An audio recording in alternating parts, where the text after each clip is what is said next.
হযরত ওমর যখন সাহাবী ছিল, একদিনকার ঘটনা কি জানেন? আল্লাহ রাসূল রাস্তা দিয়ে যাচ্ছেন, যাওয়ার সময় দেখে শয়তান খুব জোরে জোরে দৌড়াচ্ছেন। রাসূল বলে, এই শয়তান এত জোরে দৌড়াস কেন? সঙ্গে সঙ্গে শয়তান ব্রেক করে বলতেছে, আসসালামু আলাইকুম ইয়া রাসূলুল্লাহ। আল্লাহ রাসূল কয়, আমাকে দিকে সালাম দিলি, দৌড়াস কেন? বলে, ওই যে দেখেন হুজুর, ওই যে দেখেন। রাসূল তাকায় দেখে ওমর আসতেছে, তো বলে, আমার উমর দিকে দৌড়াস কেন? খালি দৌড়াই না, এই রাস্তা দিয়ে আমি শয়তান আর 40 দিন ভয়ই যাবো না। সুবহানাল্লাহ খান না কেন? যে উমর সাহাবী থাকা অবস্থায় উমর ফারুক রাস্তা দিয়ে গেলে শয়তান 40 দিন যায় না, সেই উমর যখন মদিনার খলিফা হলো, আব্দুল্লাহ বলতেছে, আমার বাবার চাইতে নরম কোনো মানুষ আমি দেখিনি। আমার বাবা মদিনার দায়িত্ব পাওয়ার পরে এত নরম হয়ে গেল। আমাদের বাংলাদেশে ক্ষমতা পাওয়ার আগে হচ্ছে নরম, আর ক্ষমতা পাওয়ার পরে হচ্ছে গরম। মানুষের তৈরি আইন যতদিন চলবে, ক্ষমতা পাওয়ার আগে কি নরম, খালি নরম। গাড়ির থেকে নেমে ফকিরুক সালাম দিতাম। নেতা গাড়ির থেকে নেমে ফকির কয়, আসসালামু আলাইকুম চাচা, কেমন আছেন? ফকির খালি চারিদিকে তাকায়। নেতা বলতে, চাচা কি দেখেন? বলে, কাক সালাম দিলা? আপনা কি দিলাম? আমি ভিক্ষা করে খাই। তাই ভোটের আগে আপনিও জাহামু খাই। এই কয়া ফকিরকে এক টানে বুকের মধ্যে চাপে ধরছে। ফকির চোখের পানি বের করে বলতেছে, বাবা ভোট তোমাকেই দেব, আল্লাহর কাছে ওয়াদা করে বললাম ভোট তোমাকেই দিব। ফকির বাড়ির যা ফকিরনিক বলতে, তুই জানিস আমাকে বুকের মধ্যে চাপে ধরছে রে, তোকে দেওয়া লাগবে। ফকির ফকিরনি ভোট দিছে, ভোটে যখন এমপি হয়ে গেছে তখন ফকিরের মশান আরো বেড়ে গেছে। আমার ভোট দিয়ে এমপি হলু, ভোটের আগে আমাকে বুকত লিলু, এখন ভোটের পরে তো আমাকে কোলত লিবি। এই মনে করে ফকির দেখবার গেছে। ফকির নেতা যখন রানীনগর বেড়া বেড়াচ্ছে, ফকির গেছে কোলত চড়ার জন্য, কারণ ভোটের আগে কুটিলি স্যার বুকত, এখন কোলত চড়বি। ফকির যায় দেখে চামচা নেতা ঘুরে ঘিরে বসে আছে, ফকির যাবার সাথী এক চামচা। তুই করে, তুই করে বলে, আমাকে ভোটের আগে বুকের মধ্যে চাপে ধরছে। আরে ভোটের আগে আমাদের নেতা ছিল নরম, কিন্তু ভোট পাওয়ার পরে এমপি হয়ে এখন হচ্ছে গরম। আমি এক এমপির মুখে শুনেছি ভোটের আগে, হুজুর আজকের এক রাতে 7 জায়গায় আমি গেছিলাম, 7টা মাহফিলে গেছিল, আর যে মাহফিল করে আসলাম ওই মাহফিলে এমপির নাম আছে নাই, এখন একটা তো আসবে না। আগে 7টা পর্যন্ত ঘুরিছে। ধরে কথা কর না কেন ভাইজান? ওমর ফারুক কেমন নরম ছিলেন। আব্দুল্লাহ ইবনে ওমর বলতেছেন, আমার বাবা এমন নরম হয়ে গেল রাতের অন্ধকারে কে কেমন আছে এটা দেখার জন্য চোরের মতন চুপি চুপি ঘুরে বেড়াইতেন। সাথে কোনো র্যাব নাই, পুলিশ নাই। চোরের মতন ঘুরতে ঘুরতে হঠাৎ হযরত ওমর দেখতে পায় একটা তাঁবুর মধ্যে 2টা বাচ্চা কাঁদতেছে। তাঁবুর মধ্যে 2টা বাচ্চা কাঁদতেছে, আর মা খালি বলতেছে, সিদ্ধ হলেই তোমাদের খাবার দিব, গোস্ত সিদ্ধ হলেই তোমাদের খাবার দিব। ওমর ফারুক চমকে গেলেন, এত রাত হয়ে গেছে এখন পর্যন্ত গোস্ত সিদ্ধ হয় না। দুম্বার গোস্ত হলে বড় জোর 8 ঘন্টা লাগবে, উটের গোস্ত হলে 1 ঘন্টা লাগবে, কিন্তু গভীর রাত হয়ে গেল এখন পর্যন্ত গোস্ত সিদ্ধ হয় না। এটা কেমন মা? মায়ের অন্তরে কি দয়া নাই? অর্ধজাহানের খলিফা হযরত ওমর তাঁবুর নিকটে গিয়ে বললেন, মা তোমার 2টা সন্তান ক্ষুধার জ্বালায় কান্দে, আর তোমার এখন পর্যন্ত গোস্ত সিদ্ধ হয় না, তোমার অন্তরে কি একটু দয়া মায়া নাই? মেয়েটা বলে, পথিক আমার বাড়ি হলো ইয়ামিন দেশে। আমি শুনতে পাইলাম মদিনার খলিফা হযরত ওমর অত্যন্ত ভালো মানুষ। আমার 2টা এতিম বাচ্চারে নিয়ে মদিনায় ওমরের কাছে আইছিলাম, কিন্তু বিকাল বেলা এত মানুষের ভিড়, আমি ভিড় ঠেলে আমি মহিলা মানুষ এতিমদের নিয়ে আমার ওমরের কাছে কেমনে যাইতে পারে নাই। পথিক রাতের অন্ধকারে তাঁবু টাঙ্গাইয়া আমার 2টা বাচ্চাকে কোলের মধ্যে নিয়ে রাতটা শুধু পাড়ি দেওয়ার চাই, কিন্তু আমার 2টা বাচ্চার পেটে এত বেশি ক্ষুধা লাগছে, ওরা ক্ষুধার যন্ত্রণায় যখন কান্না শুরু করে দিয়েছে, আমি শুধুমাত্র সান্ত্বনা দেওয়ার জন্যে পাতিলে পাতরার পানি দিয়া নিচে আগুন জ্বালায় বলতেছে, বাবা গোস্ত সিদ্ধ হলেই তোমাদের খাবার দেব। আমি মনে করেছি করেছি। এই সান্ত্বনার কথা শুনতে শুনতে আমার বাচ্চা দুইটা ঘুমায় যাবে, আর রাতটা যখন পাড়ি যাবে সকালবেলা উমরের দরবারে যাব। কিন্তু আমার দুইটা বাচ্চার পেটে এত বেশি খিদা লাগছে, ওরা তো আর ঘুম পাড়তে পারতেছে না। আমার মনে হয় আজকে রাত পর্যন্ত আমার বাচ্চা দুইটার বাঁচবে না। সঙ্গে সঙ্গে হযরত ওমর বললেন, মা তুমি একটু ধৈর্য ধরো, মা তুমি একটু ধৈর্য ধরো, তুমি আর পাথর পানি সিদ্ধ না করে তোমার বাচ্চাকে সান্ত্বনা দাও। এই কথা বলে অর্ধজাহানের খলিফা আল্লাহর ভয়ে এক দৌড়ে বাইতুল মালের দরজায় গিয়ে বলে, আসলাম বড় একটা খাবার বস্তা আমার মাথায় উঠে দে। আসলাম বলতেছি, আমিরুল মুমিনিন, আমি হলাম চাকর, বস্তা কোথায় নেওয়া লাগবে হুকুম দেন, আমি মাথায় করে পৌঁছায় দেব। ওমর ফারুক বলে, আসলাম রে, একজনের পাপের বোঝা আর একজন মাথায় নেবে না, দিয়ে আমার মাথায় উঠায় দে। চাকর আসলাম ও উলিল আমরি মিনকুমকে মানতে গিয়া বস্তা যখন মাথায় তুলে দেয়, ওমর ফারুক এক দৌড়ে ওই তাঁবুর নিকট এসে বললেন, মা তোমার সন্তান দুইটা কি এখনো জীবিত আছে? মহিলা বলতেছে, এখন পর্যন্ত জীবিত আছে। তাহলে রুটি আর হালুয়া তৈরি করো। মহিলা রুটি আর হালুয়া তৈরি করে ওমর ফারুকের হাতে যখন দেয়, ওমর ফারুক দুইটি এতিম বাচ্চাকে দুই কোলের ওপরে বসায়া রুটি হালুয়া ছিঁড়ে যখন মুখের মধ্যে দেয়, ওমরের চোখ দিয়ে দর দর করে পানি পড়তেছে। দুইটা বাচ্চা পানি মুছে দিয়ে বলে, কে গো আপনি? এই গভীর রাত্রে বাবার দরদ দিয়ে আমাদের রুটি হালুয়া খাওয়াচ্ছেন, আবার এমন করে কেন পাগলের মতন কাঁদতেছেন? ওমর ফারুক বলে, আল্লাহ এ অধমকে জাহান্নামের আগুন থেকে বাঁচায় দাও। মহিলা বলতেছে, ভালো মানুষের গল্প শুনেছি, কিন্তু মানুষ এমন ভালো হয় জীবনে কোনোদিন দেখি নাই। ওমরকে মদিনার খলিফা না বানাইয়া আল্লাহ যদি আপনাকে মদিনার খলিফা বানাইতো, এই মদিনা আল্লাহর জান্নাত হয়ে যেত। আব্দুল্লাহ বলতে, সাহাবীরা তোমরা তো জানো না, যেদিন থেকে আমার বাবা মদিনার খলিফার দায়িত্ব পাইছে, সেদিন থেকে আমার বাবা এত নরম। জোরে কোন সুবহানাল্লাহ। গভীর রাত্রে আমার দরজা গিয়ে ডাকতেছে, আব্দুল্লাহ, আব্দুল্লাহ রে। আমি দরজা খুলে তাকায় দেখি বাবার হাতে একটা পাঞ্জাবি। আমি খুশি হয়ে গেলাম, বাবা নেতার বেটা হওয়ার মধ্যে লাভ আছে? লাভ নাই। নেতা জেঠি যায়, নেতার বেটিও সাথে যায়। জোরে কোন কথা ঠিক কিনা? বউ যায়, নেতার লাভ নাই। আমার এলাকার এমপির শালার কাছে যাওয়া পারবেন, এমপির শালা হলেও লাভ আছে। কি সব নেতা আবার আছে, আর 14 গোষ্ঠী পর্যন্ত মশান বেড়ে গেছে। আব্দুল্লাহ বলতেছে, বাবা নেতার বেটা হওয়ার মধ্যে লাভ আছে।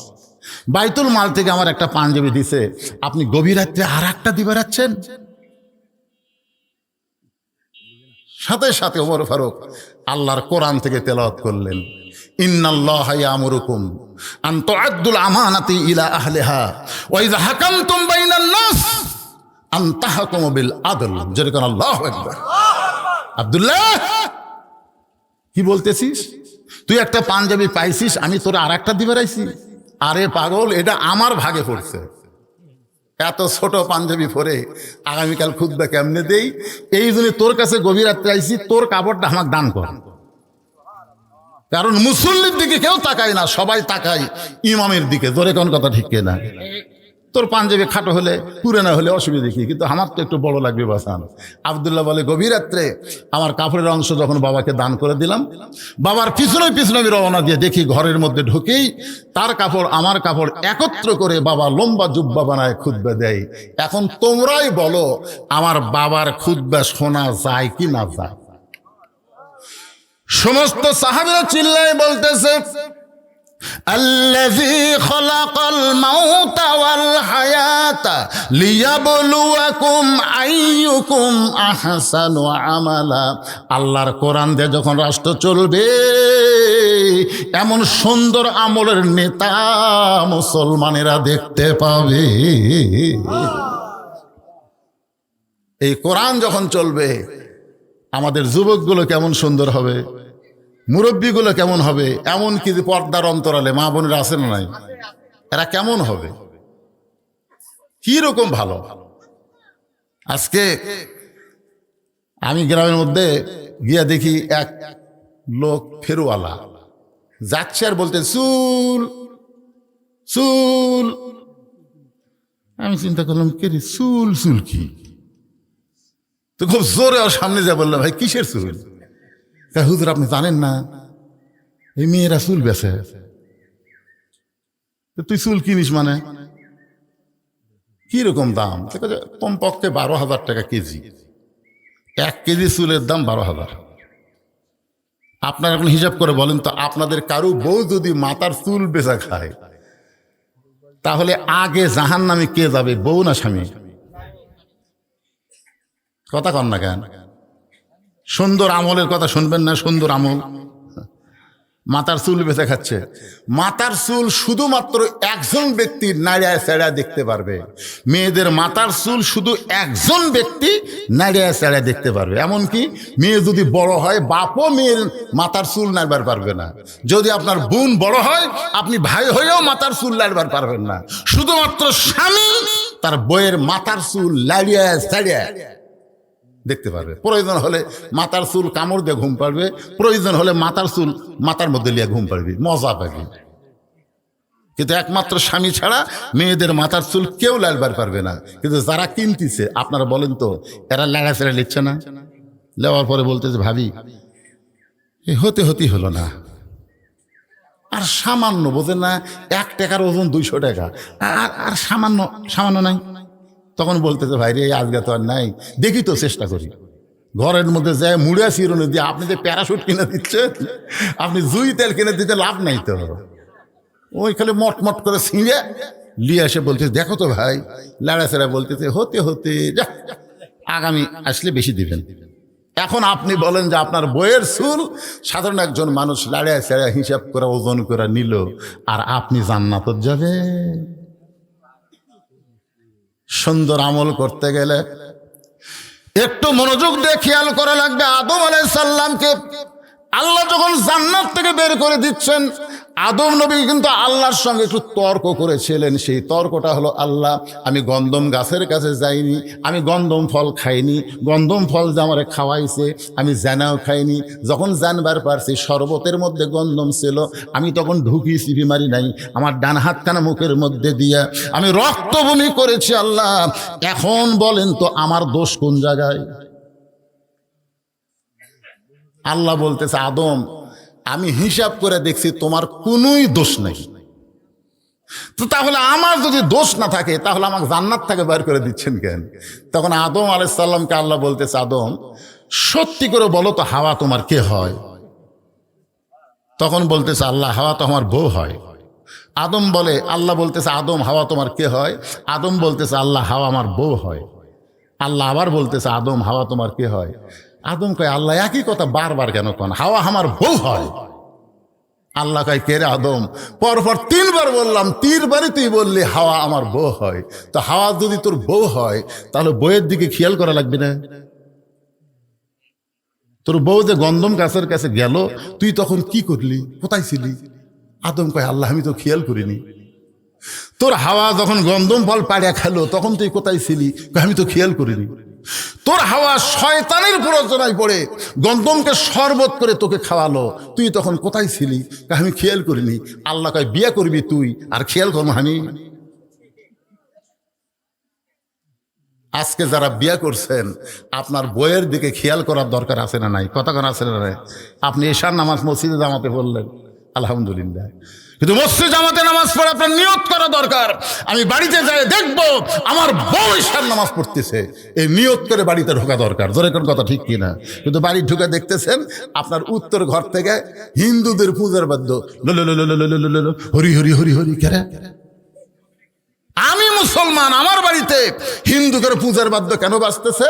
আপনি যাই দেখেন আপনার বউ স্টার জলসা জি বাংলা দেখতেছে। আপনি নামাজ পড়বেন মসজিদে আর আপনার বউ স্টার জলসা জি বাংলা দেখবে, আর ওই বউকে নিয়ে আপনি এক খাটে ঘুমাবেন আর মরার সময় মুসলমান হয়ে মরবেন, জান্নাতে যাবেন। এতই সোজা।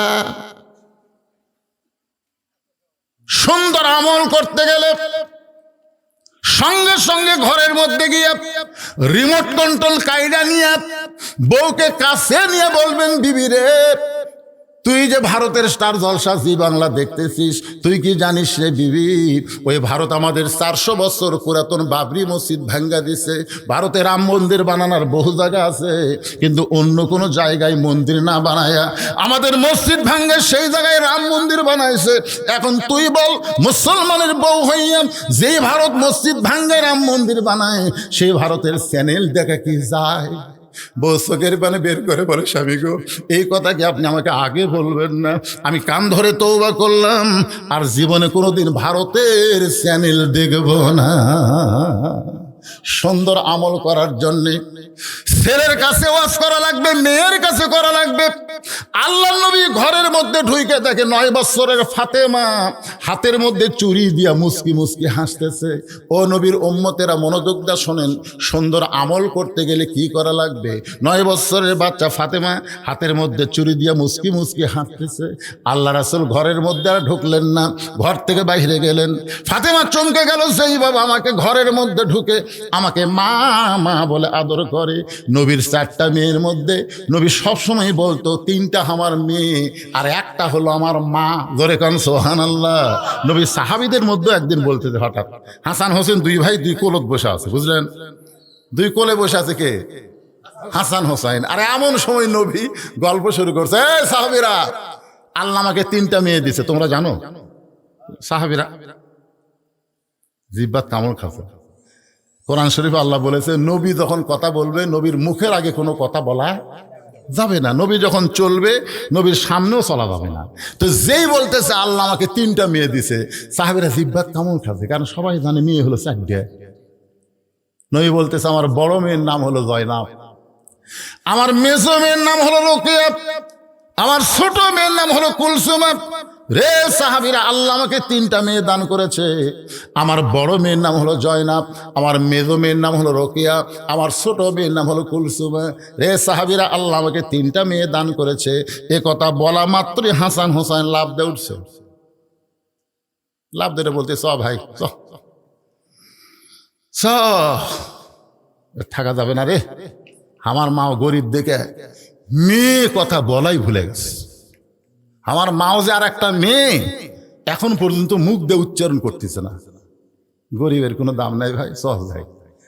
হাসান হোসেন যখনই 2 ভাই রওনা দিবার চায়, এমন সময় আল্লাহ নবী এক টানে 2 জনকে বুকের মধ্যে নিয়ে 2 জনের ঠোঁটে কপালে চুমা দিয়ে বলে, হাসান হোসেন রে, তোদের মা আমারও মা। কলিজার টুকরা ফাতেমাকে নবী সব সময় মা মা বলে ডাকতেন, এত আদর করতেন। আর সেই নবী ঘরের মধ্যে পা দিয়ে ঘর থেকে বাইরে আসলেন। ফাতেমা চমকে গেল যে আমার বাবা ঘরের মধ্যে ঢুকেই কেন ঘরের মধ্যে আর ঢুকলেন না। তাকায় দেখে বারান্দায় নবীর চোখ দিয়ে দর দর করে পানি পড়তেছে। ফাতেমা হাঁটু গেড়ে বসে বললেন, বাবা আজকে কি দুঃখ আপনার মনে, এমন করে আপনি কেন কাঁদতেছেন? রাসূল বলে, ফাতেমা, যে দুনিয়াতে সাজবে মা, আল্লাহ তার আখিরাতের শ্বাস কমায়া দিবে। শুধু এইটুকু কথা বলেছেন, বেশি ওয়াজ করা লাগে নাই। যে দুনিয়াতে সাজবে মা, আল্লাহ তার আখিরাতের শ্বাস কমায় দিবে। সঙ্গে সঙ্গে ফাতেমা হাতের 2টা চুড়ি খুলে মাটির ছাইলা দিলেন। নবী দৌড়ে গিয়া ওই চুড়ি 2টা কুড়ে জামার পকেটের মধ্যে ঢুকাইলেন। ফাতেমা বলতেছে, বাবা, যেই চুড়ি হাতে দেওয়ার কারণে আপনি ঘরের মধ্যেই ঢুকলেন না, আর সেই চুড়ি ফাইলা দিলাম, আপনি কেন কুড়ে পকেটের মধ্যে ঢুকাইলেন? রাসূল মুস্কি হাসি দিয়ে বললেন, ফাতেমা আয় আয় আমার কাছে আয়। যেই মাত্র কাছে গেছে আল্লাহ রাসূল বললেন, ফাতেমা, একদিন তোর নাকে নাক ফুল পরানো হবে, একদিন তোর গলাত মালা পরানো হবে, একদিন তোর কানে দুল পরানো হবে, হাতে চুড়ি পরানো হবে। ফাতেমা বলতেছেন, কবে কবে? আল্লাহর নবী বললেন, যেদিন তোমার বিবাহ হবে। ও ফাতেমা, মেয়েরা কেবলমাত্র একজন ব্যক্তির জন্য সাজতে পারবে, সেই ব্যক্তি হলো তার স্বামী। স্বামী ছাড়া অন্য কোনো পুরুষের জন্য নারীরা সাজতে পারবে না। তাহলে মেয়েরা সাজবে কয়জনের জন্যে? এ জোরে কর না কেন, কথা কন, কয়জনের জন্যে? আর আমাকের গুলা পরিবেশ যদি সুন্দর করতে চান, আল্লাহ বলতেছেন লিয়াবলুয়াকুম আইয়ুকুম আহসানু আমালা। তাহলে বইয়ের দিকে খেয়াল করা লাগবে, ছেলের দিকে খেয়াল করা লাগবে, মেয়ের দিকে খেয়াল করা লাগবে, এমনকি যার সাথে আপনার মেয়ের বিয়ে দিচ্ছেন এই জামাইয়ের সাথেও দিকেও খেয়াল করা লাগবে। জোরে কোন কথা ঠিক কিনা? খেয়াল করা লাগবে না? একদিন ফাতেমা দুপুর বেলায় কানতে কানতে হযরত আলীর কাছে। আলী বলতেছে, কে গো কান্দো কেন?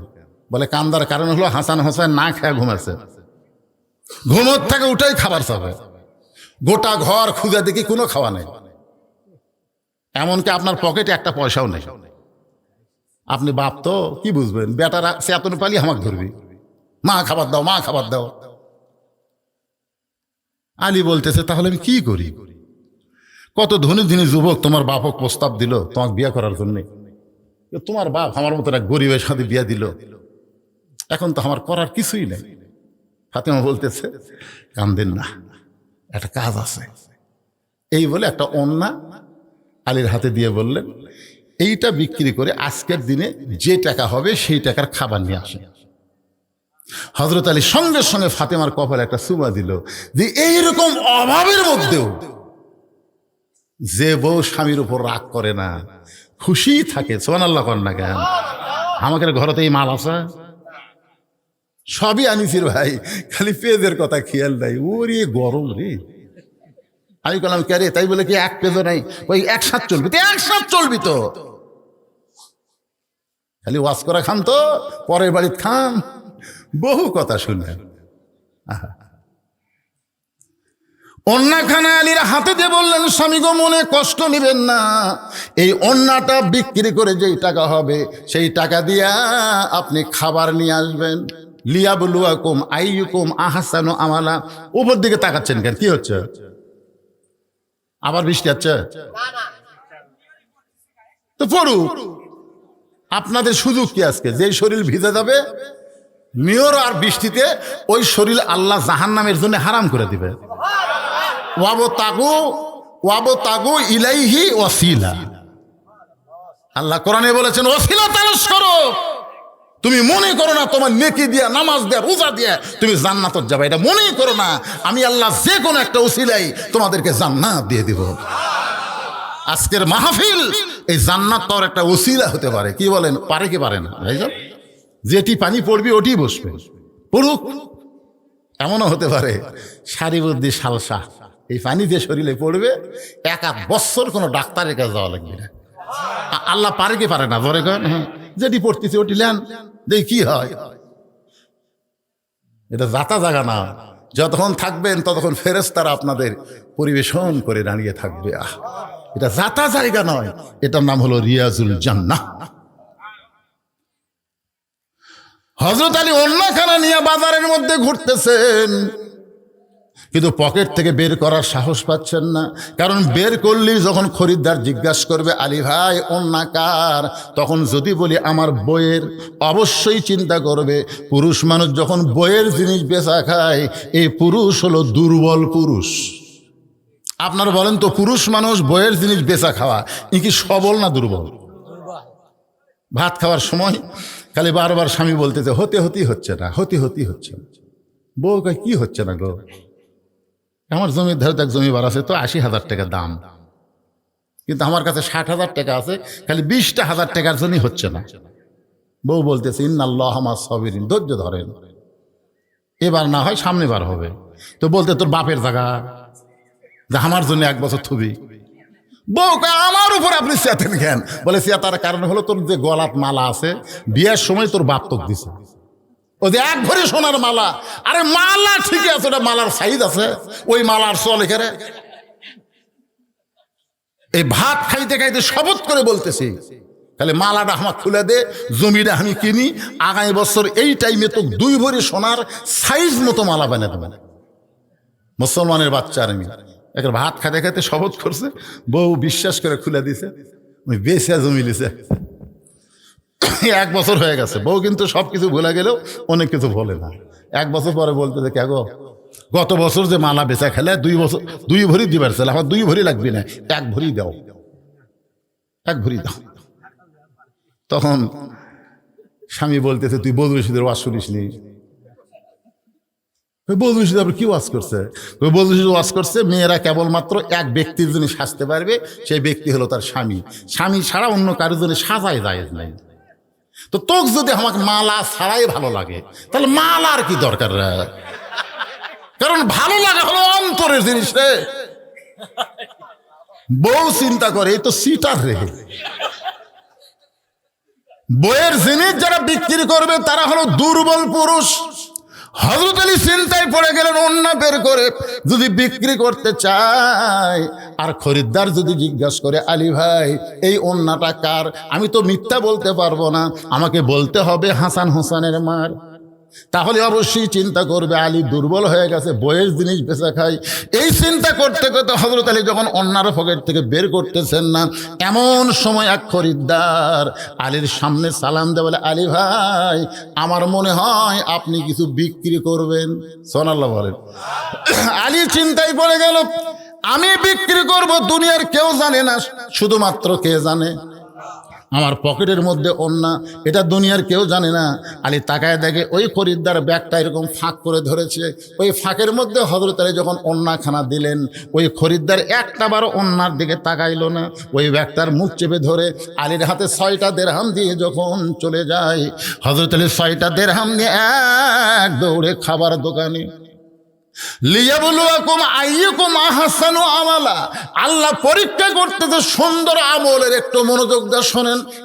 এক দৌড়ে খাবার দোকানদারকে বলতে দে ভাই এই 6টা দেরহামের যে খাবার হবে সেই খাবারটা আমাকে টোপলা করে দাও। দোকানদার 6 দেরহামের খাবার টোপলা করে যখন আলীর হাতে দিবে, এমন সময় একজন ফকির এসে আলীর সামনে কান্না করে বলতেছে, আলী ভাই আজকে 3 দিন হলে আমার বাড়িতে কোনো খাবার নাই, আজকে 3 দিন হলে আমার বাড়িতে কোনো খাবার নাই, যদি পারো তাহলে আল্লাহর হস্তে আমাকে একটু সহযোগিতা করো। আপনারা বলেন তো ওন্না বিক্রি করছে কার? জোরে কোন কার ওন্না? আর কে না খায়া ঘুম পাড়তেছে? সন্তান 2টা। এমন সময় ফকির বলতেছে, আল্লাহ বলতেছেন আইয়ুকুম আহসানু আমালা, তোমার সুন্দর আমলের পরীক্ষা হবে।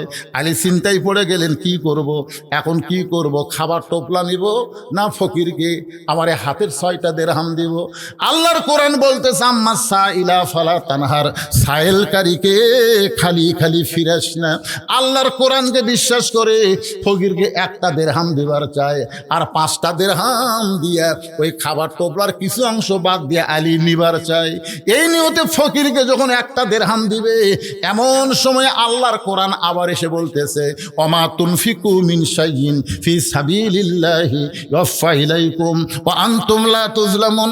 আলী রে তুই যদি 1টা দেরহাম ফকিরকে দেস, আমি আল্লাহ তোকে 10টা দেরহাম দিব। 2টা যদি দেরহাম দেস আমি তোকে 20টা দেরহাম দেব। তুই যদি 6টা দেরহাম দেস আমি আল্লাহ তোকে 60 দেরহাম ফেরত দেব। হযরত আলী কোরআনকে বিশ্বাস করে নিজের সন্তানের দিকে না তাকায়া ওই ফকিরকে 6টা দেরহাম দিয়া দিলে। আল্লাহ বলতেছেন তোমাদের সুন্দর আমলের পরীক্ষা হবে। সন্তান 2টা না খেয়ে ঘুম পাড়তেছে, নিজের কামাই করার টাকা লয়, বইয়ের ওন্না বেচছে, আর সেই 6 দেরহাম দিয়ে দিছে। নিজের জন্য দেয় নাই, আল্লাহর কোরআনকে বিশ্বাস করে দিয়েছে। যখন সুবহানাল্লাহ বাজারের মধ্যে ঘুরতেছে হযরত আলী, এমন সময় এক উট নিয়ে এক লোক এসে বলতেছে, আলী ভাই উটটা কিনবেন? আলী বলতেছে, পাগল হস, 1 টাকা আমার নাই, উট কিনবো কি দিয়ে? বাকি কিনেন, 100 দেরহামে বাকি কিনেন, বিক্রি করে টাকা দিবেন। চুম করছে, কে রে? বাকি দেওয়ার লোক 100 দেরহামে বাকিতে উটটা কিনে যেই মাত্র উটের বাজারে গেছে, চারিদিক থেকে সবাই ঘিরে ধরে বলতেছে শিক্ষামন্ত্রী। সেই সময় হযরত আলী কি আর ওসমান গনি অর্থমন্ত্রী, শিক্ষামন্ত্রী বলছেন বাজারত গেছে উট লিয়া। আহা, আর আমাকে শিক্ষামন্ত্রী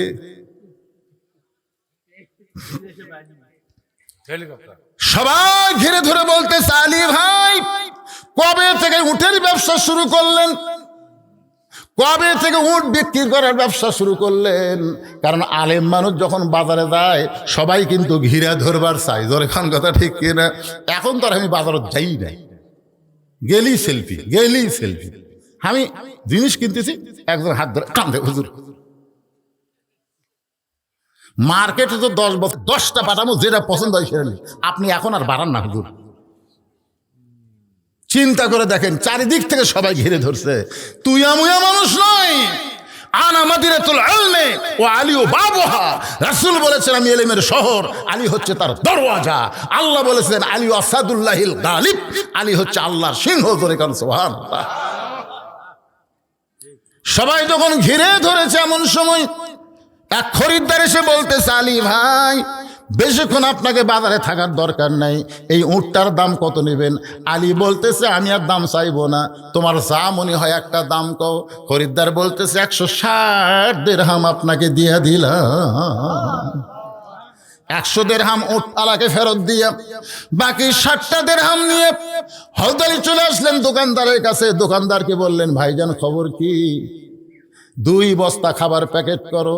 এবার দোকানদার চিন্তা করে 6 দিরহামের খাবার নিবার পারলো না, এই বেটা আবার 2 বস্তা খাবার প্যাকেট করতে বলে। কিন্তু দোকানদার জানে এই মানুষ সাধারণ কোনো মানুষ না, এই মানুষ হইল শিক্ষামন্ত্রী হযরত আলী।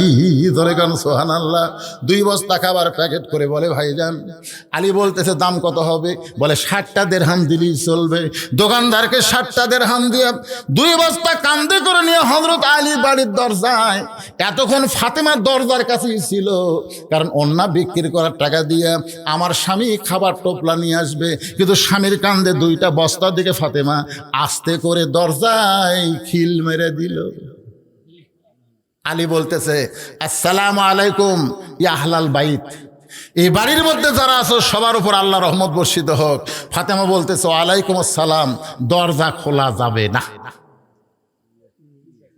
আলী বলতেছেন কেন? আলী বলতেছেন কেন?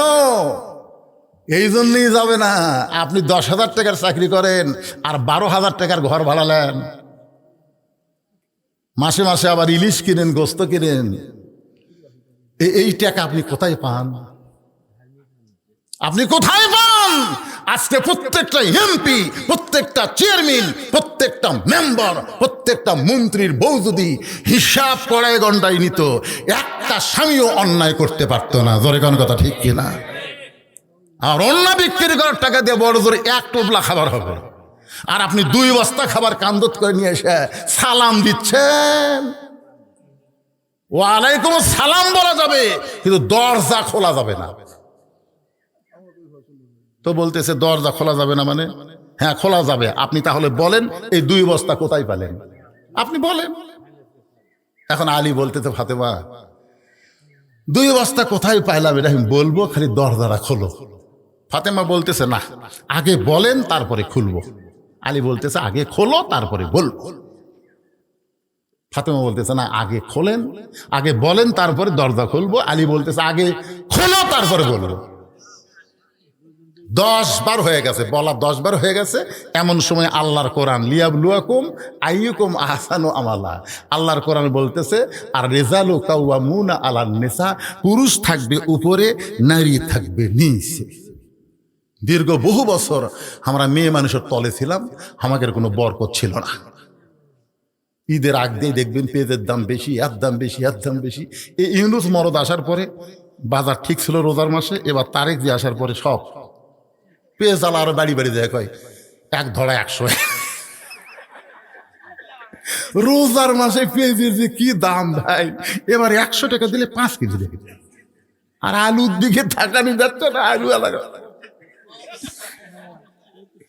আপনি বাগুন কিনবেন না, পটল কিনবেন না, কি কিনবেন ভাই? আর যেদিকে যাই এদের মরদ মানুষ মানেই বরকত। জোরে করেন সুবহানাল্লাহ।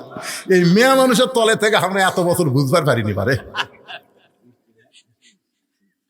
আল্লাহ রাসূল বলেছেন, এটা আমার কথা না, মা তারাকতু বাদি আলা উম্মতি ফিতনাতুন আদার আলা রাজুলু মিনান নিসা, রাওয়াহুল বুখারী কিতাবুল ফিতান। বুখারী শরীফের কিতাবুল ফিতান অধ্যায় আছে। রাসূল বলতেছেন আমার পরে আমার উম্মতের জন্য সবচাইতে বড় বিপদ হলো পুরুষ মানুষের জন্য নারী নেত্রী হওয়া। এটা কার কথা? আল্লাহ রাসূলের কথা।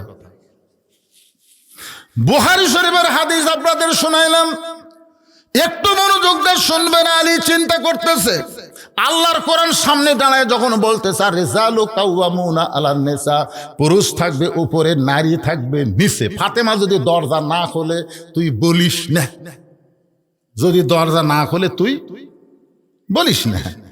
হযরত 2 বস্তা কান্দে করে রাগ করে চলে গেছে নবীর কাছে। আল্লাহর নবী তখন চকির উপরে বসে আসলেন।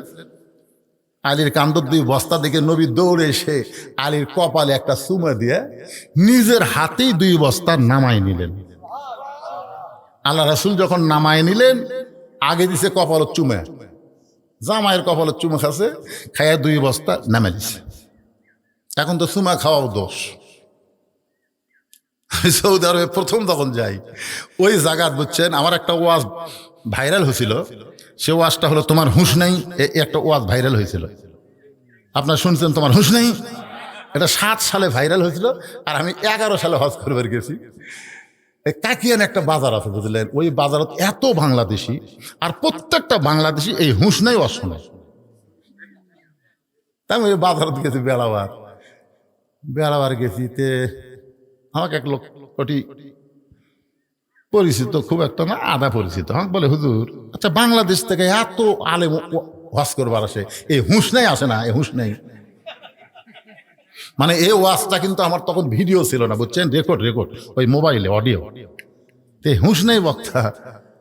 তেমন আরে কি কই, কি কবেন হুজুর? আরে আমি সেটা, যেই বলছে আমি সেটা বলে হুজুর তাহলে 2 লাইন শোনার লাগবে।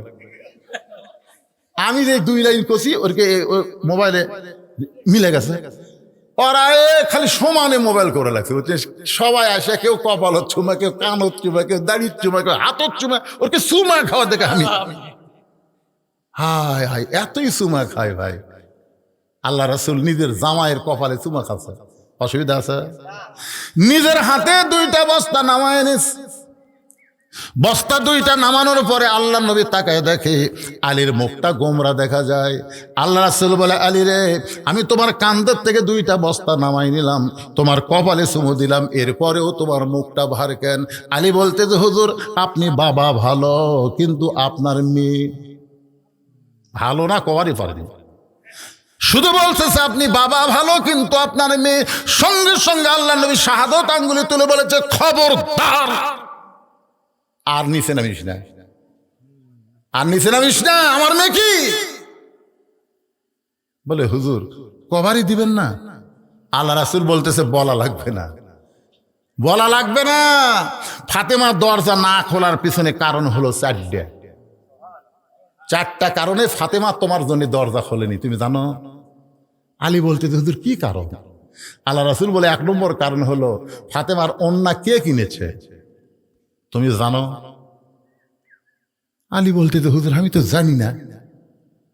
আচ্ছা কোন ফকির তোমার কাছে ভিক্ষা নিল, তুমি তাকে চিনো? আলী বলতেছে না হুজুর আমি তো তাকে চিনি না। কে তোমার কাছে উট বিক্রি করলো, তুমি তাকে চেনো? বলে না। কে উট কিনলো, আমি তো জানি না। এগুলা জানানোর জন্যই দরজা না খুলে আমার কাছে পাঠাই দিছে, এগুলা তোমাকে জানা লাগবে। সুবহানাল্লাহ কর না কেন? কেন জানা লাগবে? কারণ আমি রাসূল থাকবো না, আমি যখন থাকবো না তখন আমার ভিতরের এলেম আল্লাহ তোমার মধ্যে প্রকাশ করে দিবে। এই জন্য রাসূল বলেছেন আনা মাদিনাতুল ইলমে ওয়া আলী ও বাবুহা, আমি হচ্ছি এলেমের শহর, আলী হচ্ছে তার দরওয়াজা। সাহাবীদের নিয়ে নবী খাচ্ছেন, খুরমা খেজুর খাচ্ছেন। আলী আর নবী এক জায়গায় বসেছেন, খাইতে খাইতে নবী এক সময় চিন্তা করলো আলীর তো এই এলেমটা পরীক্ষা করা লাগবে। এই যে এত বড় একটা দরজা পাচ্ছে, আল্লাহ রাসূল খুরমা খেজুর খায় আর আলীর সামনে বিছিয়ে রাখে, নিজে খায় খপ করে আলীর সামনে রাখে। খাওয়া দাওয়া যখন শেষ হয়ে গেছে, রাসূল বলতেছে সাহাবীরা দেখো আমার আলীর পেটে এত খিদে লাগছে, একলাই কতগুলা খাচ্ছে বিচির ঠিপ। আলী দাঁড়ায় বলতেছে আসলেই তাই ভাই, আমার খিদে একটু বেশি, আমি বেশি খাইছি, কিন্তু খিদে বেশি কার, যাই বিচি বাইর করা খায় না বিচি সহ খায়? সাহাবেরা বলতেছে বিচি বার করার টাইম নাই, বিচি সহজাই খায়, তার খিদেই বেশি।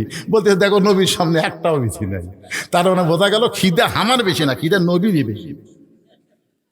সঙ্গে সঙ্গে আল্লাহ নবী ওকে তুলে বুকের মধ্যে নিয়ে বলতেছে আনা মাদিনাতুল ইলমে ওয়া আলী ও বাবুহা, আমি হচ্ছে এলেমের শহর, তুমি হচ্ছে তার দরওয়াজা।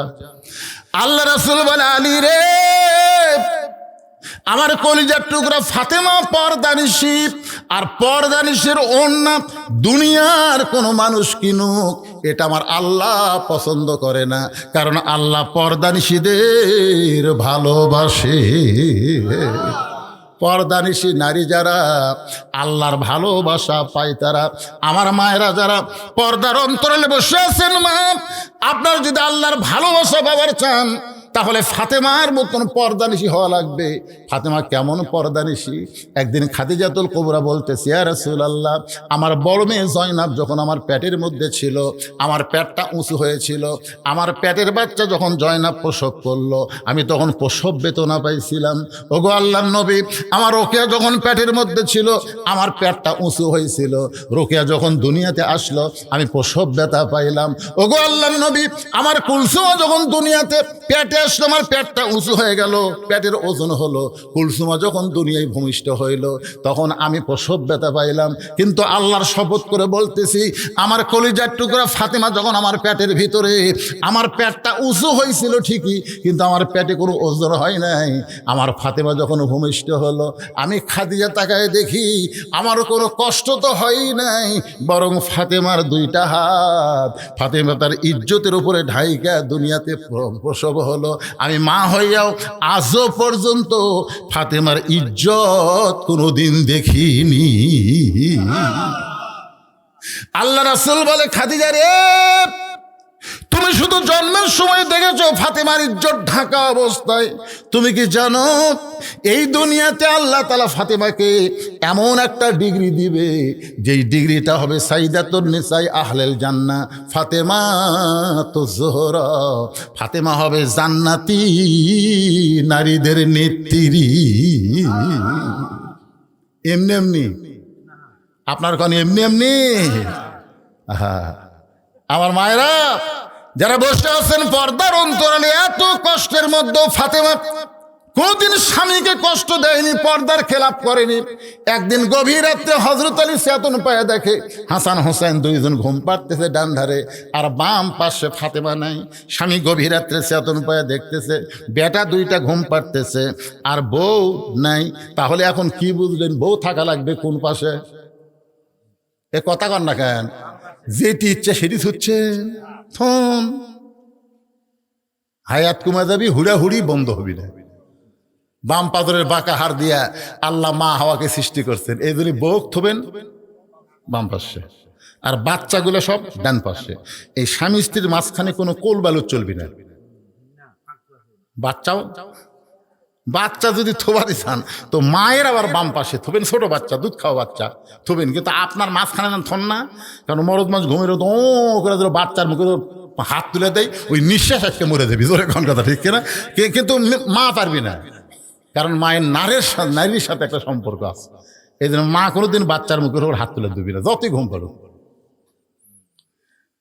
এখন হযরত আলী চেতন পাওয়ার পরে দেখে ফাতেমা নেই।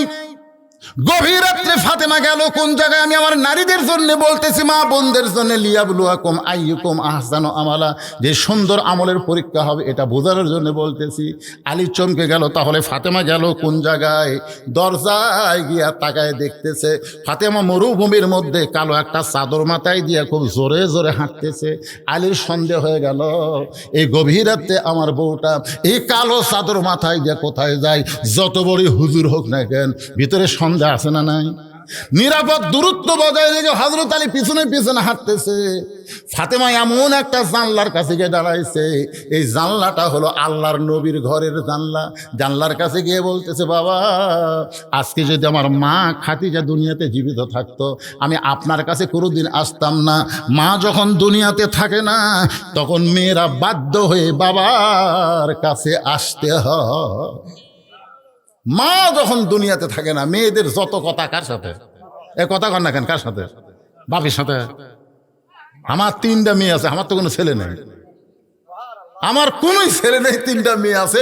ওদের যা কিছু লাগে ওরা মায়ের কাছে কয়, ওরা মা বাবার আমার কাছে আসে। আশা কয় যে তোমার মেয়েরা টেকা চাচ্ছে চাচ্ছে। আমি কইলাম কে ওরা আসে না কেন? ওরা শরম করে, ডাক দাও, ডাক দাও। আর মাও বলতেছে তোর বাপ খেয়ে ছেড়ে যা, তো তিনজন আসলো ঘরের মধ্যে, তিনজনই নিচের দিকে তাকা আছে। আমি বললাম, মা বাপের মুখের দিকে তাকালে সওয়াব আছে মা, তোরা মাটির দিকে তাকা আছিস কে? আমার দিকে যেই তাকালো, আমি বললাম কি লাগবে টাকা, সেটা যদি আপনি বোঝেন। তিনজনও 300 টাকা দিলাম, দিয়ে বললাম কে মা আর লাগবে? আপনার বিবেচনা। তখন আবার 100 করে তিনজনও 300 দিলাম, দিয়ে বললাম মা হয়েছে কিনা? কি আর বলবো আব্বা। তখন আবার তিনজন 300 টাকা দিলাম, তারা খুশি হয়ে বের হয়ে চলে গেল। একবারে পাইনি, 3 বারই দেওয়া লাগছে 300। আমার বড় ভাইয়ের ছেলেও আছে, মেয়েও আছে। একদিন ভাইকে বললাম, কে ভাই, আল্লাহ তো আমাকে ছেলে দেয়নি, আপনাকে দিছে, তো ছেলেরা কিভাবে টাকা চায়?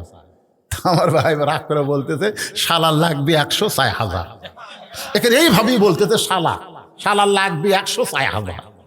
তখন আমি কান ধরে বললাম, আল্লাহ রে, তুমি তো আমার পাটা দেওনি, এটাই ভালো, এটাই ভালো। একটা মেয়ে কোনোদিন R15 গাড়ি চাবে না, একটা মেয়ে কোনোদিন এই এখনকার মোটর সাইকেল চাবে না। আর ছেলেরা কিছু বুঝবে না, গাড়ি নিবি, এই যে এখন ধরা খাচ্ছে। তেল আছে, কাগজ দে, ড্রাইভিং লাইসেন্স দে, চালায় সব, এমন হয়ে চালায়। আল্লাহ এই যুবকদেরকে আল্লাহ হেফাজত করো, জোরে কর আমিন। ফাতেমা বলতেছেন, বাবা আজকে যদি আমার মা খাদিজা জীবিত থাকতো তাহলে আমি মায়ের কাছে যাইতাম, আপনার কাছে আসতাম না। মেহেরবানি করে একটু দরজা খোলেন। আল্লাহ রাসূল যেই মাত্র দরজা খুলে দিয়েছে, হযরত আলী দৌড়ে গিয়া জানলার কাছে কানটা লাগাইছে, দেখি বাপ বেটির মধ্যে কি গল্প হয়। ফাতেমা বলতেছে, বাবা মেহেরবানি করে একটু বাতি জ্বালান। আল্লাহ রাসূল বলে, কি বলবি বল, বাতি জ্বালান লাগবে না। ফাতেমা বলতেছেন, বহুদিন বলেছে কিন্তু কাম হয় না, আজকে গভীর রাত্রে আপনাকে একটু দেখাবার চাই। যেই মাত্র নবী ঘরে বাতি জ্বলাইছে, সঙ্গে সঙ্গে ফাতেমা 2টা হাত নবীর দিকে বাড়ায় দেয়। আল্লাহ রাসূল বাতির আলোতে দেখতেছে 2টা হাত যেন গোস্তের টুকরার মতন হয়ে গেছে, 2টা হাত দিয়া যেন রক্ত ঝরতেছে। সঙ্গে সঙ্গে আল্লাহ নবী ডাকতে বলে, আল্লাহ তোমার বউ নাই, তোমার সন্তান নাই, তুমি আল্লাহ, কিন্তু আমার বউ আছে, আমার সন্তান আছে। কত ধনী যুবকের আমার কলিজার টুকরা ফাতেমাকে বিয়ে করতে চাইছিল, তুমি আল্লাহ ঘটকালি করে এমন একটা গরিব আলীর সঙ্গে ফাতেমার বিয়ে হলো। এখন আমার মেয়ে আমার সামনে রক্তমাখা হাত দেখায়, বলো তো আল্লাহ এই কষ্ট আমি কেমনে সই? এইটা যেই মাত্র নবী বলেছে, সঙ্গে সঙ্গে ওই রক্তমাখা হাত দেয় ফাতেমা ওন্নাখানা মাথার উপরে দিয়া আল্লাহ নবীর ঘর থেকে বাইরে যায়। রাসূল বলে, ফাতেমা আমি তো তোর বিরুদ্ধে কিছুই বলিনি মা, তুই কেন ঘর থেকে বাইরে যাস? ফাতেমা বলতেছেন, বাবা আপনার মনে নাই একদিন আপনি বলেছিলেন আল্লাহর পরে কাউকে যদি সেজদা দেওয়ার হুকুম থাকতো তাহলে আমি বলতাম হাসান হোসেনের পায়ে, বাপের পায়ে সেজদা করো। সেদিন থেকে আমি ফাতেমা বিশ্বাস করি আল্লাহর কাছে মেয়ে মানুষের কাছে সবচাইতে দামি ওই ব্যক্তি হলো তার স্বামী। আর আমার স্বামীর বিরুদ্ধে আপনি আল্লাহর কাছে নালিশ করবেন, দরকার হলে আমি এই রক্তমাখা হাত দিয়া আমি জাতা ঘুরাবো বাবা, আর কোনোদিন আপনার কাছে সাহায্য আমি নিবার আসবো না। হযরত আলী এক দৌড়ে গিয়ে বাড়িতে গিয়ে ওই হাসান হোসেনের পাশে ঘুমিয়ে পড়লেন। আসলে ঘুমিয়ে পড়েন নাই, কিছুক্ষণ পরে দেখে ফাতেমা তার স্বামীর পাশে শুয়ে পড়ল। আস্তে করে হযরত আলী ফাতেমাকে বুকের মধ্যে নিয়ে বলে, ফাতেমা রে, তোমার 2টা হাত জাঁতা ঘুরাইতে ঘুরাইতে গোস্তর মতন হয়ে গেছে, তুমি তো একটা দিন আমাকে দেখাও নাই। আর ফাতেমা কান ধরে বলে, স্বামী গো, আপনি দেখলে আপনার কষ্ট হবে, হাসান হোসেন দেখলে তাদের কষ্ট হবে, কিন্তু আমার বাবার কাছে মেয়ে দেখাইলে বাবার আর কি কষ্ট হবে। লিয়াবলুয়াকুম আইয়ুকুম আহসানু আমালা। এত কষ্টের মধ্যে ফাতেমা কোনোদিন তার স্বামীর মনে কষ্ট দেয় না। আল্লাহর নবী বলেন, আলী ফাতেমা পর্দানিশী, ফাতেমার ওন্নাটা দুনিয়ার কোনো মানুষ কিনবে, এটা আল্লাহ পছন্দ করেনি। এই জন্য জান্নাতের একজন ফেরেশতাকে মানুষ বানায়া, সেই মানুষ আইসা 6টা দিরহাম দিয়ে তোমার কাছ থেকে ফাতেমার ওন্নাটা কিনে আল্লাহ তাআলা যত্ন করে ফাতেমার ওন্নাটা জান্নাতের মধ্যে রেখে দিয়েছে। আলী, যেই ফকির তোমার কাছে ভিক্ষা নিল তুমি তাক চিনো? আলী বলতেছে, না হুজুর, আমি কিছুই চিনি না। বলে ওই ফেরেশতাই অন্যটা জান্নাতের মধ্যে রাইখে যখন আল্লাহর সামনে দাঁড়াইলো, আল্লাহ বলতেছে আর একবার মানুষ হয়ে যা, একবার তো মানুষ হয়ে যা, অন্য নিয়ে আলি, আর একবার যায় টাকা লিয়ে আয়। ফেরেশতা বলতেছে, আল্লাহ আপনি রে কি করেন, এই 6টা দিরহাম দিলেন অন্য কিনে, আর সেই 6টা দিয়ে বাচ্চাদের জন্য খাবার কিনতেছে, আবার বলতেছেন ফেরত লিয়াই। তার মানে আল্লাহ বলতেছেন লিয়াবলুয়াকুম আইয়ুকুম আহসানু আমালা, আজকে সুন্দর আমলের পরীক্ষা হবে রে ফেরেশতা। সন্তানকে বেশি ভালোবাসে না আল্লাহর কোরআনকে বেশি ভালোবাসে, এই আমলের পরীক্ষা হবে। সুবহানাল্লাহ কান্না গান। আমরা আজকে কোরআনের মাহফিলে বসেছি, আমরা কি ভালোবাসি? আল্লাহর কোরআনকে ভালোবাসলে মানুষের তৈরি আইন দিয়ে চলা যাবে না, আল্লাহর কোরআন বিজয়ের আন্দোলন করা লাগবে। জোরে কোন কথা ঠিক কিনা? কারা কারা যে আর একবার হাত তুলে আমার আল্লাহকে দেখান, লিল্লাহি তাকবীর, হাত নামান। মাশাআল্লাহ। আল্লাহ নবী বলতেছেন, আলী ওই ফেরেশতা ফকির হইয়া তোমার কাছে আইছে, তুমি যখন 6টা দিরহাম দিয়া খাবার টোপলা নিবা, এমন সময় সেই দিকে তাকান ভাইজান, কি পরীক্ষা, টাকা দিয়া টোপলা নিবা, এমন সময় ফকির এসে বলতেছে, আলী ভাই আমার বাড়িতে কোনো খাবার নাই, আল্লাহর হস্তে একটু খাবার দেন। আমরা হলে কি করতাম? মাফ কর।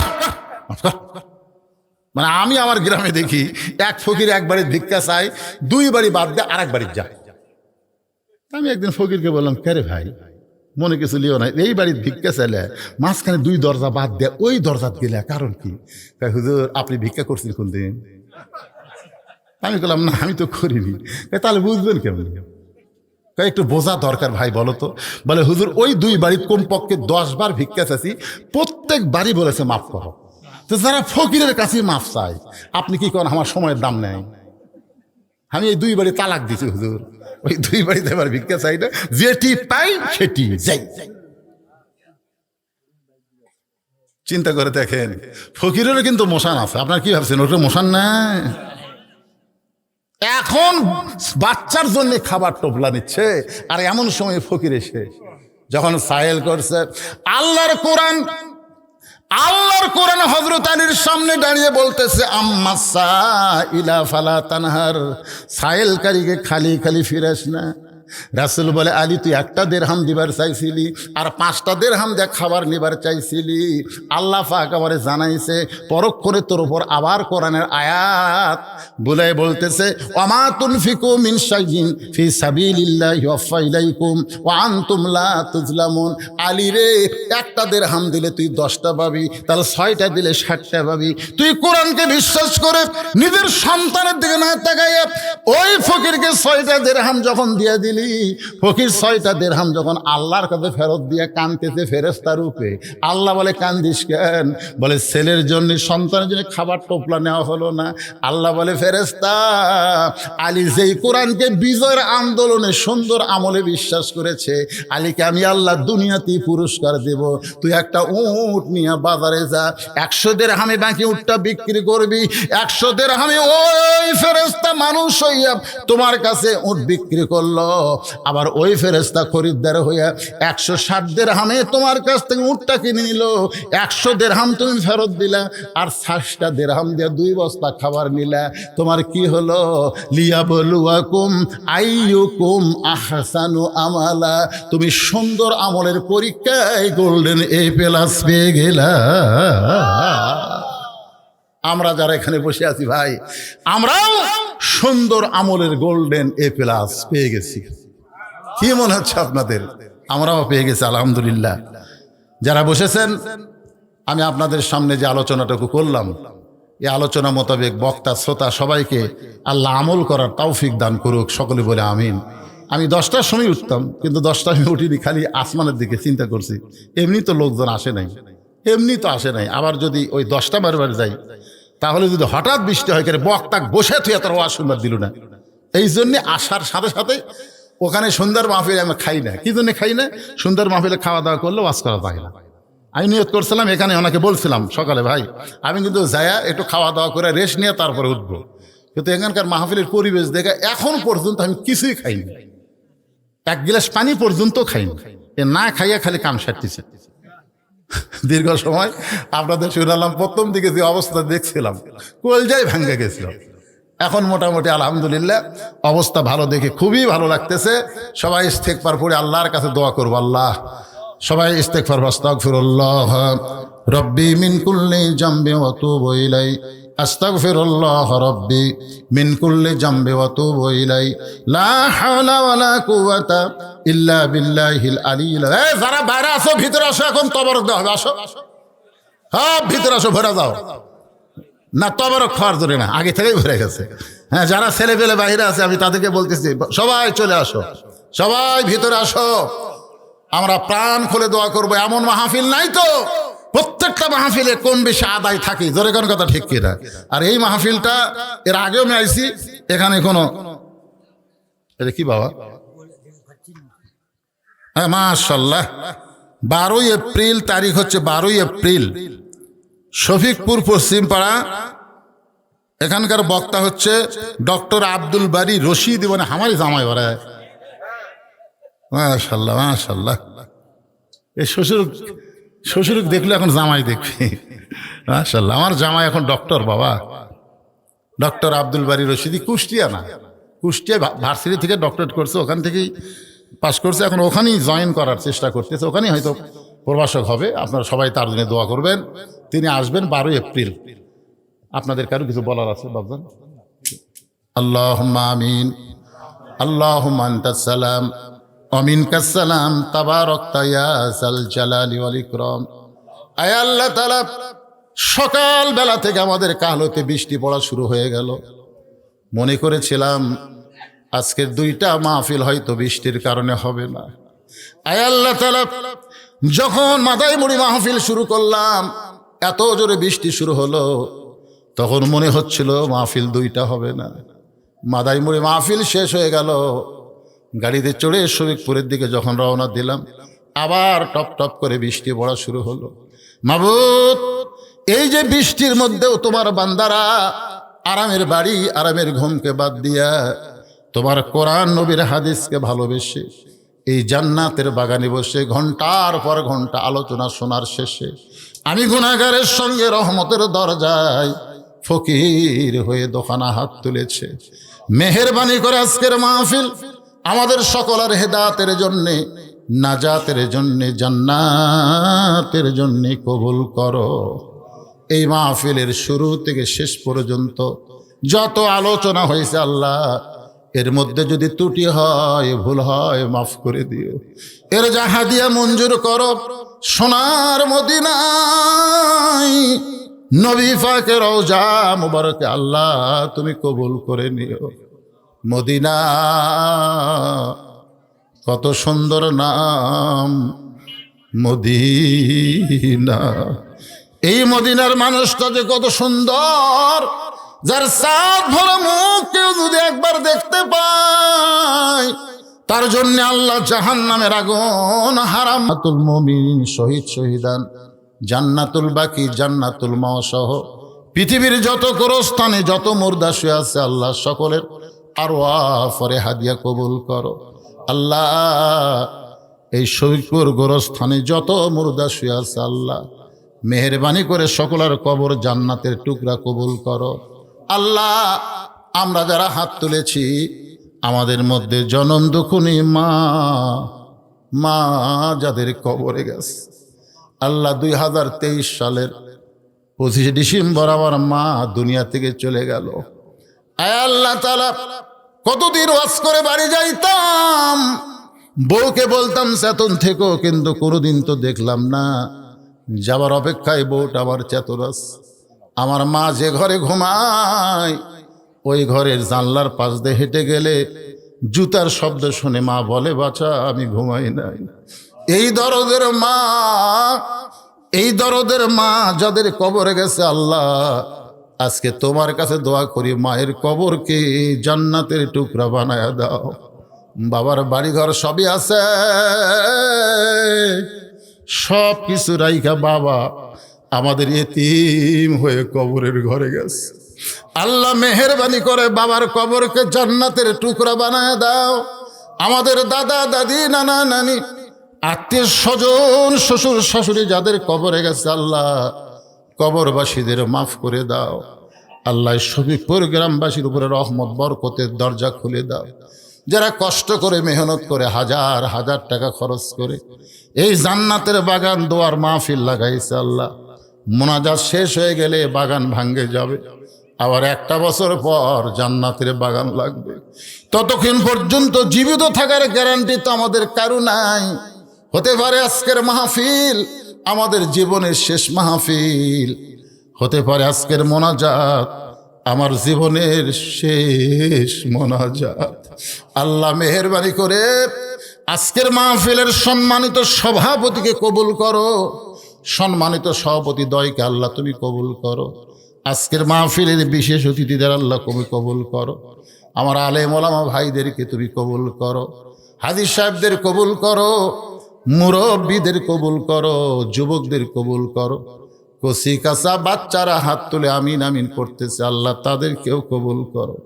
আমার মা বোনেরা পর্দার অন্তরালে বসে বসে ওয়াজ শুনেছে, আবিদা সালিহা পর্দার যে কবুল করে, মা ফাতেমার চরিত্র দান করে দাও।